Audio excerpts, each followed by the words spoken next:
할렐루야. 10월 27일 화요일 새벽 기도를 시작하도록 하겠습니다. 사도신경으로 우리의 신앙을 고백하시겠습니다.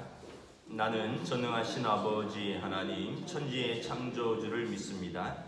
나는 그의 유일하신 아들 우리 주 예수 그리스도를 믿습니다. 그는 성령으로 잉태되어 동정녀 마리아에게서 나시고 본디오 빌라도에게 고난을 받아 십자가에 못 박혀 죽으시고 장사 지낸 지 사흘 만에 죽은 자 가운데에서 다시 살아나셨으며 하늘에 오르시어 전능하신 아버지 하나님 우편에 앉아 계시다가 거기로부터 살아있는 자와 죽은 자를 심판하러 오십니다. 나는 성령을 믿으며 거룩한 공교회와 성도의 교제와 죄를 용서하는 것과 몸의 부활과 영생을 믿습니다. 아멘. 찬송가 70장 찬양하시겠습니다. 찬송가 70장입니다.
예레미야서 51장 41절부터 53절까지 말씀입니다. 구약성경 예레미야서 51장 41절에서 53절까지 말씀입니다. 다 찾으신 줄 알고 저와 여러분들이 한 절씩 교도하도록 하겠습니다. 예레미야서 51장 41절에서 53절입니다. 슬프다 세상이 함락되었도다. 온 세상에 칭찬받는 성읍이 빼앗겼도다. 슬프다 바벨론이 나라들 가운데 황폐하였도다. 바다가 바벨론에 넘치며 그 노도 소리가 그 땅을 뒤덮었도다. 그 성읍들은 황폐하여 마른 땅과 사막과 사람이 살지 않는 땅이 되었으니 그리로 지나가는 사람이 없도다. 내가 배를 바벨론에서 벌하고 그가 삼킨 것을 그의 입에서 끌어내리니 민족들이 다시는 그에게로 몰려가지 아니하겠고 바벨론 성벽은 무너졌도다. 나의 백성아 너희는 그 중에서 나와 각기 여호와의 진노를 피하라. 너희 마음을 나약하게 말며 이 땅에서 들리는 소문으로 말미암아 두려워하지 말라. 소문은 이해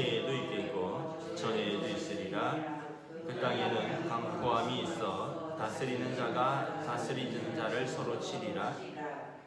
그러므로 보라, 날이 이르리니 내가 바벨론의 우상들을 벌할 것이라. 그 온 땅이 치욕을 당하겠고 그 죽임 당할 자가 모두 그 가운데에 엎드러질 것이며 하늘과 땅과 그 안에 있는 모든 것이 바벨론으로 말미암아 기뻐 노래하이니 이는 파멸시키는 자가 북쪽에서 그에게 오리라.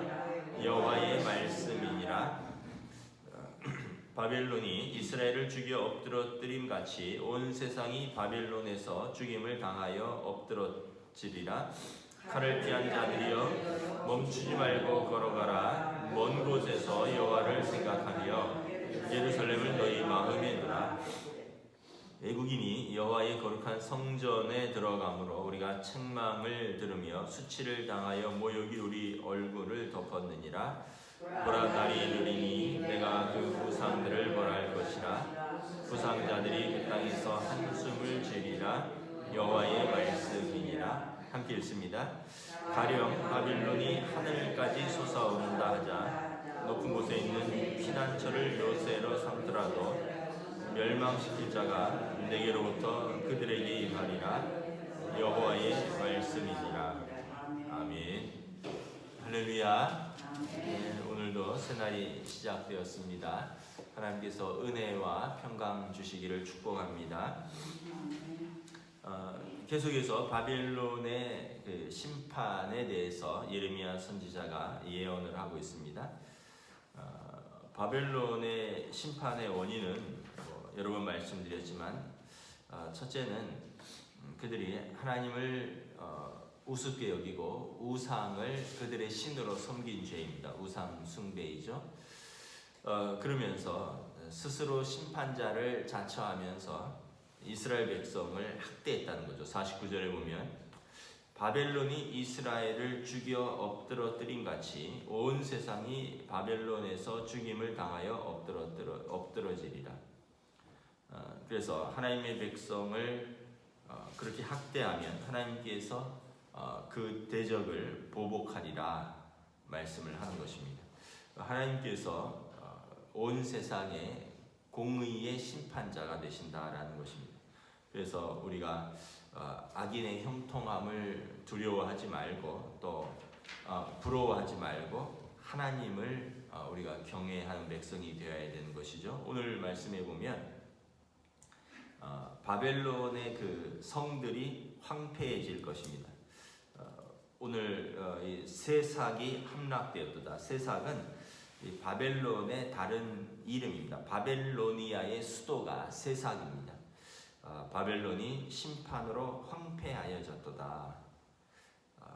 벨에게 바쳐진 약탈물을 모두 빼앗겼도다. 벨은 바벨론의 신이죠. 그들이 나라들을 약탈하고 그리고 그 땅에서 그 보물들을 가져다가 자기들의 신들에게 바쳤죠. 그러나 바벨론이 무너지면 그들에게 바쳐졌던 모든 약탈물들도 모두 빼앗기게 되고 그들이 자랑하던 모든 견고한 성읍들도 무너질 것입니다.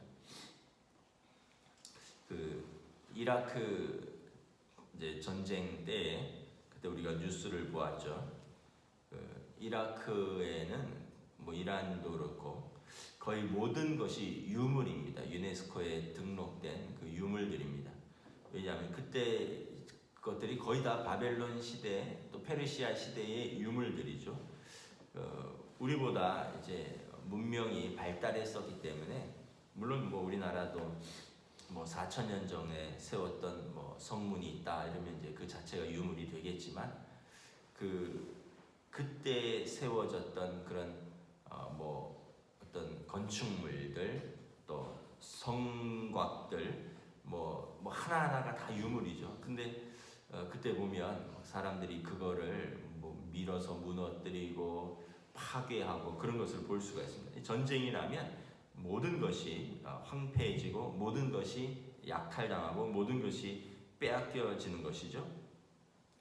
바벨론이 자랑하던 견고한 성읍들이 무너질 것입니다. 어제도 말씀드렸지만 성벽의 두께만 30m고 높이는 120m라 그랬죠. 그리고 이 바벨론 성은 이렇게 물로 수로로 이렇게 보호되고 있고 수문을 통과해야지 들어갈 수 있는 아주 견고한 성읍인데 그러나 그 성읍도 하나님께서 심판하시니까 무너졌다라는 것입니다.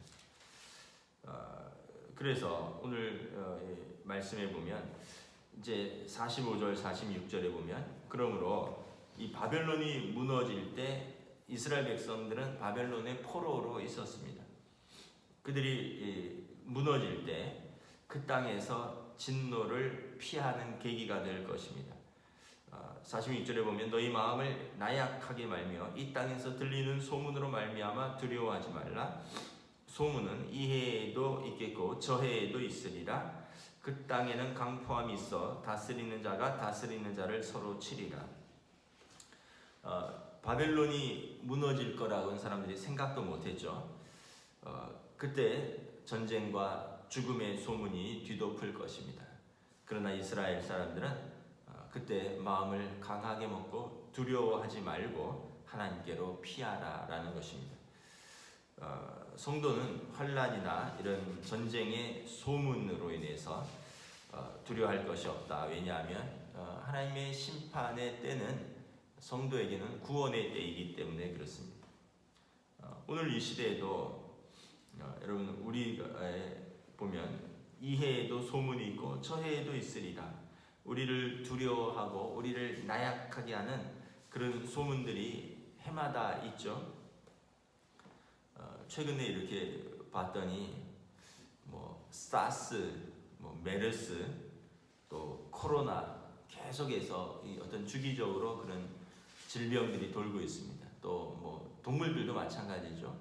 뭐 돼지 콜레라, 뭐 조류 독감, 뭐 이런 것들이 계속해서 반복되고 있습니다. 그러면은 어떻게 됩니까? 많은 사람들이 이제 두려워하고 놀라게 되는 거죠. 근데 이제 이게 자꾸 반복되니까 이제는 별로 이제 또 다음엔 또 뭐가 올까 뭐 이런 마음이 들 정도로 이제 이것이 일상이 되고 있는 것 같습니다. 그 어떤 학자들이 코로나 이후에 또 다른 것이 올 수도 있다. 일단 뭐 코로나는 뭐 내년까지 간다는 건 거의 기정사실이고 이전에는 사스나 메르스는 어느 정도 이렇게 번지다가 이제 잡혔는데 이 코로나는 지금 좀채 잡힐 기미가 보이지 않습니다. 뭐 미국은 뭐 하루 8만 명이고 프랑스는 하루 5만 명이고 뭐 그러면서 지금 뭐 오히려 선진국들도 감당을 못할 지경에 이르고 있는데 이제 코로나를 어떻게 잡으면 또 다른 것이 올 수도 있다는 거죠. 소문과 소문이 계속 일어나고 있습니다. 그래서 성경에 보면 너희는 마음을 나약하게 하지 말고 두려워하지 말라. 그러니까 소문을 두려워할 게 아니라 하나님을 두려워하는 자가 되라는 것입니다. 하나님을 경외하는 자가 되라는 것입니다. 여러분 인생을 살면서 뭐 놀랄 일이 얼마나 많이 있습니다. 아마 살아온 횟수만큼 놀랄 일들이 많으셨을 겁니다. 그래서 그 놀랄 일들 때문에 우리가 얼마나 많이 놀랐습니까? 그러나 결국 그 놀라는 것들이 우리를 좌우하는 것이 아니라 하나님을 두려워하는 마음이 우리 인생을 이끌어간다는 것입니다. 영혼의 때를 준비해야 되는데 사람들은 그 때를 준비할 그때가 가장 놀랄 때인데 우리가 하나님 앞에 설 때가 가장 놀랄 때인데 사람들은 그때는 준비하지 않고 다른 놀라는 것을 준비한다는 것입니다. 그러므로 오늘 본문의 말씀처럼 너희는 여호와의 진노를 피하라. 너희 마음을 나약하게 하지 말며 들리는 소문으로 말미암아 두려워하지 말라. 이해 소문은 이해에도 있고 저해에도 있으리라. 그래서 여러분 하나님 앞에서 진짜 놀랄 일이 있는, 그러니까 하나님 앞에 서는 것이 가장 놀라운 때죠. 그때를 준비해야 되는 것입니다. 뭐 어렸을 때부터 이렇게 쭉 보면 대통령이 돌아가셨을 때마다 우리가 좀 놀랐었죠. 뭐 제 기억에는 뭐 박정희 대통령 뭐 암살당했을 때, 서거했을 때, 뭐 노무현 대통령 또 서거했을 때 뭐 정말 놀랐죠. 근데 이제 이런 것들은 이제 놀랄 일들이 아니죠. 이제 하도 그런 일들이 반복되니까 유명인들이 뭐 돌아가시고 뭐 사고를 당하고 또 뭐 이런 사고가 나고 뭐 성수대교 무너질 때도 놀랐고 삼풍백화점 무너질 때도 놀랐고 뭐 놀랄 일들이 이제는 웬만해선 잘 놀라지 않습니다. 오늘 아침 뉴스를 잠깐 봤더니 러시아가 시리아를 폭격해서 70명의 사람들이 죽었다. 밤사이에 폭격이 있었던 거죠. 근데 그런 것은 우리에게 좀 멀리 있어서 그렇고 이제 웬만해선 놀라지도 않습니다. 이런 일들이 너무 많이 반복된다는 거죠. 근데 이제 사실은 제일 놀랄 것은 우리 가족에게 일어나는 일이죠. 뭐 내 손끝에 손톱 하나가 다른 사람의 뭐 다른 그것보다 더 크고 무겁다고 우리 가족에게 일어나는 일, 나에게 일어나는 일, 이런 일들이 이제 더 크고 놀라운데 사실은 정말 중요한 것은 내 영혼의 때를 준비하지 못해서 하나님 앞에 갑자기 서게 될 때 놀라게 된다는 것입니다. 49절에 보면 바벨론이 이스라엘을 죽여 엎드러뜨린 같이 온 세상이 바벨론에서 죽임을 당하여 엎드러뜨리라. 그러니까 바벨론의 죄가 이스라엘을 죽이고 엎드러뜨린 것입니다. 그러므로 하나님께서 바벨론을 심판할 것입니다. 50절에 보면 칼을 피한 자들이여 멈추지 말고 걸어가라. 먼 곳에서 여호와를 생각하며 예루살렘을 너희 마음에 두라. 이 바벨론이 재앙을 당하고 망할 것을 보면 이제 이스라엘 백성은 지체 말고 그곳을 떠나라는 것입니다. 그곳에서 계속 머물면서 걱정하고 바벨론에 70년 동안 포로 생활하면서 이스라엘 사람들도 바벨론 문화에 푹 젖게 되었습니다. 거기 보면 다니엘과 세 친구 이야기 나오죠. 다니엘과 세 친구가 바벨론 문화에 저항하는 하나님의 거룩한 청년들로 나오죠. 근데 아마 많은 사람들이 그 문화에 푹 젖었을 것입니다. 예를 들면 이런 거죠.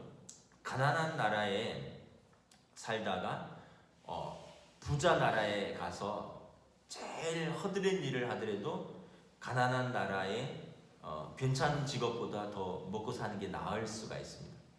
그러니까 이스라엘에서 이제 살던 사람들이 바벨론의 포로로 가서 그곳에서 종노릇하지만 그 나라의 풍요와 번영과 그 아름다운 문화 이런 것이 더 좋기도 한 것입니다.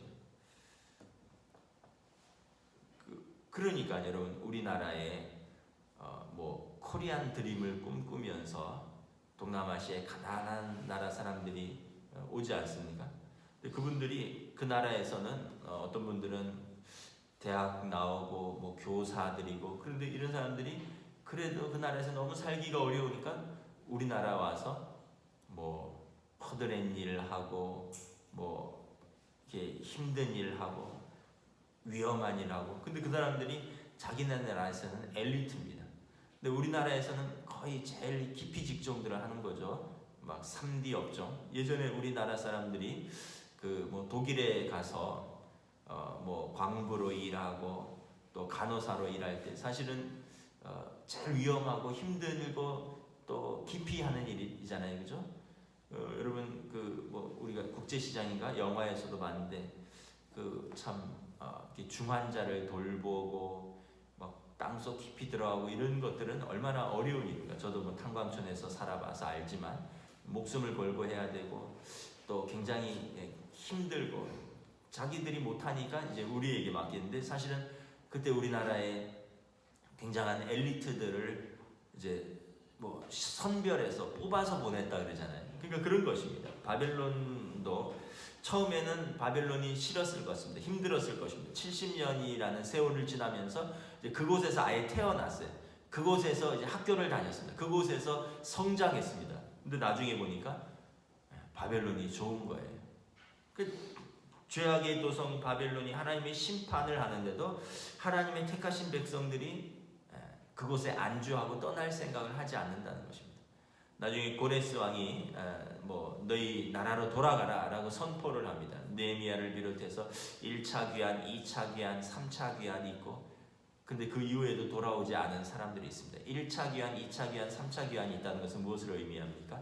만약 그 나라가 정말 싫었다면 1차 귀환 때 다 돌아왔을 것입니다. 만약에 그때 못 돌아왔다면 2차 귀환 때 돌아왔을 것입니다. 그런데 역사를 보면 돌아오지 않은 사람도 있고 사람들이 이렇게 망설이는 거예요. 돌아가면 황폐한 땅이거든요. 자기 나라는 아주 황폐한 땅입니다. 다 무너진 땅입니다. 거기서 다시 시작을 해야 되는 거예요. 성벽도 무너졌고 성전도 무너졌고, 땅이 이제 들짐승이 사는 황폐한 땅이 되었습니다. 근데 바벨론은 이제 페르시아의 지배를 받게 되었지만 그 땅은 풍요로운 땅, 자기들이 볼 때 먹고 사는데 문제가 없는 땅, 그 땅을 떠나지 않으려는 거죠.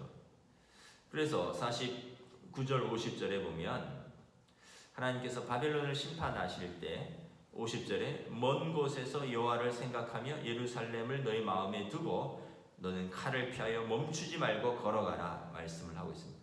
이 죄악의 도성 바벨론은 하나님의 백성이 안주할 땅이 아니라는 거죠. 바벨론에 대한 미련과 아쉬움을 버리고 51절에 보면 외국인이 여호와의 거룩한 성전에 들어가며 우리가 책망을 드리며 수치를 당하며 모욕이 우리 얼굴을 덮었었느니라. 이 바벨론의 느부갓네살 왕이 이스라엘을 점령할 때 이방인들이 거룩한 성전에 들어갔었고 그곳에서 기물을 약탈하고 불을 지르며, 그래서 하나님의 성전이 모욕을 당했고 이스라엘 백성이 수치를 당했죠. 그러나 모욕과 수치로 더럽혀졌더라도 그 성전을 이제 생각하면서 예루살렘을 향하여 뚜벅뚜벅 걸어가라는 것입니다. 성도는 그 성전, 하나님의 교회가 이제 깨어지고 또 상한 모습 그리고 모욕과 수치를 당하여도 그것을 생각하며 걸어가는 사람이어야 된다라는 것입니다. 그래서 오늘 우리에게도 말씀을 하십니다. 바벨론을 떠나라는 것입니다. 바벨론을 너무 좋아하지 말라는 것입니다. 사실 우리가 이제 바벨론에 사는 것은 아니지만 바벨론이 상징하는 것이 무엇입니까? 우상숭배의 도시죠. 또 모든 풍요와 번영이 신이 되는 사회이죠. 그러다 보니까 타락과 방탕과 쾌락의 도시가 될 것이죠. 또 인간이 인간을 목적이 아닌 수단과 도구로 생각하는 그런 시대에 사는 것이죠. 그래서 여러분 소돔과 고모라, 바벨론, 이집트 하면 그러한 문화들, 그러한 나라들인 것입니다. 소돔과 고모라도 여러분 얼마나 타락과 방탕했는지, 사실은 소돔과 고모라를 아브라함의 조카 롯이 택해서 갈 때는 그 땅에 물이 넉넉하고 애굽과 같고 에덴 동산처럼 보였다고 했습니다. 그러나 그 땅은 하나님 보실 때 죄악이 관영한 도시였습니다. 얼마나 죄악이 관영했는지, 롯의 집에 천사들이 찾아왔을 때 사람들이 뭐라고 합니까? 남자들을 끌어내라. 우리가 그 남자들과 상관하리라. 남자들을 범하리라. 남자들을, 자기 집에 온 손님들을 이제 끌어내라는 거죠. 그랬더니 또 롯은 뭐라 그럽니까? 그 손님들을 보호하려고 자기 딸을 내어주겠다 이런 이야기를 합니다. 그러니까 지금 도덕과 어떤 그런 가치가 다 무너진 것입니다. 인간이 인간을 목적으로 보는 것이 아니라 인간이 인간을 수단과 도구로 보는 것이죠. 오늘 이 시대가 여러분 어떻게 보면 또 한편 그런 시대인 것 같기도 합니다. 우상 숭배, 뭐가 우상이고, 돈이 우상이고, 권력이 우상이고, 또 쾌락이 우상인 그런 시대에 살고 있습니다. 타락과 방탕의 도시입니다. 그냥 즐거움이면 되는 거죠. 또 그 풍요로움이 신이다 보니까 거기에 노예처럼 살고 있습니다. 그냥 돈 때문이라면 인간성을 팔아 넘기기도 하고, 사람 취급 안 하기도 하고, 속이기도 하고, 속기도 하고, 갈취하기도 하고, 학대하기도 하고, 타락과 방탕의 도시가 어쩌면 오늘 이 시대인 것입니다. 여기 말씀해 보면 예루살렘을 너희 마음에 두라. 그 거룩한 성전에 수치를 당하고 모욕이 있을지라도 우리는 먼 곳에서 여호와를 생각하며 예루살렘을 너희 마음에 두라. 그래서 하나님의 백성은 하나님의 성전을, 교회를 마음에 두어야 합니다. 하나님이 계신 곳을 마음에 두어야 됩니다. 비록 이 시대에서 우리가 책망을 듣고 수치를 당하고 모욕을 당할지라도 우리는 하나님의 성전에 마음을 두어야 합니다. 오늘 이 시대가, 여러분, 교회가 물론 우리가 잘못한 것도 많아서 그렇긴 하지만 오늘 이 시대처럼 또 우리가 교회가 모욕을 당하고 책망을 당하고 수치를 당하는 시대가 없기도 하죠. 뭐 하여튼 코로나 때문에 뭐 터지면 교회가 타겟이잖아요. 여러분 뭐 카페, 뭐 술집, 뭐 요즘 뭐 음식점 어디 가나 다 미어 터지는데 교회는 뭐 조금만 잘못하면은 그냥 난리도 아니죠, 사람들이. 그러다 보니까 교회가 또 위축되고 또 지금 각 교회들 저희가 뭐 노예 임원이라서 각 교회 목사님들 만나서 이야기를 들어보면 각 교회들이 이제 대면 예배가 시작되고 이랬는데 처음에 한 3월 이후로 이제 한 4, 5, 6개월 우리가 비대면 예배를 드렸잖아요. 그때 한 10% 줄었대요. 대면 예배가 시작되었는데 8월 15일 이후로 이제 한 2달간 비대면을 했잖아요. 그리고 나서 다시 시작됐는데 또 10% 줄었대요. 뭐 우리도 좀 그렇지 않습니까? 사람들 중에 이번 기회에 교회를 끊어야겠다 하는 마음을 먹는 사람들이 있는 거죠. 여러 가지 생각들이 있는 거예요. 코로나가 완전히 끝날 때까지 나는 안 나가겠다는데 그 얘기는 여러분 신앙생활을 한 2년 정도 내가 임의로 쉬면 어떻게 될까요? 신앙생활을 하기 싫어지는 거죠. 그 아이들이 지금 코로나 때문에 학교를 한 뭐 6개월 이상 안 가다가 이제 최근 들어서 이제 거의 매일 가고 있습니다. 그랬더니 애들이 학교 가기를 싫어하는 거예요. 아침에 일어나는 게 싫은 거예요. 아침에 일어나면 왜 학교를 가야 되냐는 거예요. 이전에는 매일 다니는 학교였는데 학교를 3개월, 6개월 쉬다 보니까 아침에 막 6시 반, 7시에 일어나서 씻고 뭐 밥 먹고 또 뭐 여자애들은 뭐 토닥토닥 뭐 얼굴도 좀 가꿔야 되고 가방도 싸고 너무 그게 싫은 거예요. 또 코로나 때문에 또 저희들이 자주 데려오고 데려다 주고 이러다 봤는데 이제는 예를 들어서 아빠 엄마가 일이 있어서 못 데려다 준다, 지하철 타고 뭐 걸어와라 이러면 그것도 짜증나는 거예요. 아우 왜 그렇게 해야 되냐는 거죠. 이게 비정상이 정상이 되고 정상이 비정상이 된 거죠. 매일 학교 가는 게 정상인데 학교 가면 이제 힘든 시대가 되었습니다. 그래서 이제 뭐 어떤 어려움 때문에 데려다 주었는데 이제 스스로 와야 되면 그게 힘든 시대가 된 거예요. 교회도 마찬가지입니다. 신앙생활도 마찬가지입니다. 이제는 신앙생활을 온라인으로 편하게 할 수 있는데 나 스마트폰으로 예배 드린다는 거예요. 굳이 교회 가야 되냐는 거죠. 난 내 신앙 내가 지킨다는 겁니다. 그러면서 이제 신앙생활이 이제 습관화해서 이제 신앙생활을 안 하는 것, 모이는 것이 습관화가 되는 그런 시대가 되어서 여러분 뭐든지 3개월만 하면 그것이 몸에 익숙해지거든요. 그러다 보니까 우리 마음이 점점 떠나고 있습니다. 나는 그냥 내가 알아서 신앙생활을 하겠다는 거예요. 난 교회는 안 나가지만 난 예수는 믿는다는 거죠. 이제 이런 것이 이제 널리 퍼지게 되었습니다. 코로나로. 오늘 말씀에 여러분 멈추지 말고 걸어가라. 먼 곳에서 여호와를 생각하며 예루살렘을 너희 마음에 두라 말씀을 하고 있습니다.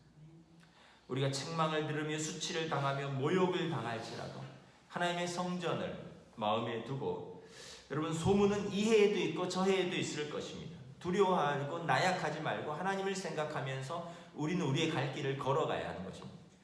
자꾸 이런 소문이 있어서 못 가겠다, 저런 소문이 있어서 내 신앙생활 못 하겠다 이러다 보면 언제 제대로 신앙생활 합니까? 신앙생활은 두 가지의 의미가 있습니다. 하나님과 나와의 관계이기도 하고요, 공동체로서 하는 같이 하는 것입니다. 우리와 우리의 관계입니다. 만약에 하나님께서 신앙생활을 하나님과 나와의 관계로만 규정하셨다면 여러분 사도행전이라 본다든가 이런 데 보면 초대교회가 모이고 또 떡을 떼고 기도하고 날마다 모이는 수가 더하리라 이런 말씀들이 별 의미가 없었을 것입니다. 그런데 초대교회라든가 사도행전이라든가 뭐 무슨 빌립보 교회, 데살로니가 교회, 에베소 교회 이런 데 보면 사람들이 핍박을 합니다. 빌립보 교회도 또 데살로니가 교회도 사도 바울이 있어서 교회가 모이면 막 핍박을 하잖아요.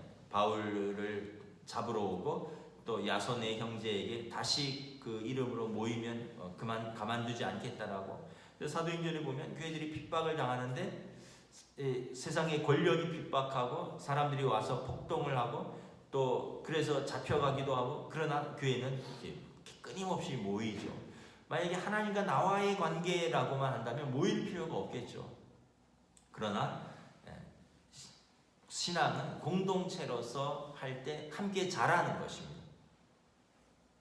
그래서 우리가 오늘 말씀을 보면 바벨론을 떠나는 거예요. 익숙한 바벨론, 좋아 보이는 바벨론, 이것을 떠나고 하나님을 생각하고 예루살렘 성전을 우리의 마음에 두고 소문을 두려워하지 말고 하나님 앞에 서는 저와 여러분이 되어야 할 것입니다. 기도하겠습니다. 할렐루야. 주님의 은혜를 감사합니다. 하나님께서 바벨론을 반드시 심판하리라 말씀하셨습니다. 스스로 교만하여 심판자 노릇하고 하나님의 백성을 압제하고 핍박한 그 바벨론, 사람들이 생각할 때 그 높은 성, 아름다운 문화들, 그 풍요와 번영의 도시가 이렇게 황폐하되리라고는 생각하지 못하였고 놀라게 될 것이라 말합니다. 하나님께서 말씀합니다. 이스라엘아, 그 땅을 떠나라, 피하라. 멈추지 말고 예루살렘을 향하여 걸어가라. 먼 곳에서라도 여호와를 생각하라. 예루살렘을 너희 마음에 두라. 외국인이 거룩한 성전을 모욕하고 너희가 수치를 당하고 모욕을 당할지라도 하나님을 생각하라. 이 해에도 소문이 있고 저 해에도 소문이 있는데 소문에 놀라고 두려워하지 말고 하나님을 두려워하라. 하나님을 경외하라 말씀합니다. 오늘 우리의 삶에서도 우리의 신앙을 제대로 한번 점검하고 우리가 무엇을 즐거워하고 무엇을 따라가고 우리가 무엇을 두려워해야 할 것인가를 하나님 앞에서 우리가 돌아보는 시간들 되게 하여 주시옵소서. 감사를 드리오며 우리 주 예수 그리스도의 이름으로 기도드리옵나이다. 아멘. 하늘에 계신 우리 아버지의 이름을 거룩하게 하시며 아버지의 나라가 오게 하시며 아버지의 뜻이 하늘에서와 같이 땅에서도 이루어지게 하소서. 오늘 우리에게 일용할 양식을 주시고 우리가 우리에게 잘못한 사람을 용서하여 준 것 같이 우리 죄를 용서하여 주시고 우리를 시험에 빠지지 않게 하시고 악에서 구하소서. 나라와 권능과 영광이 영원히 아버지의 것입니다. 아멘.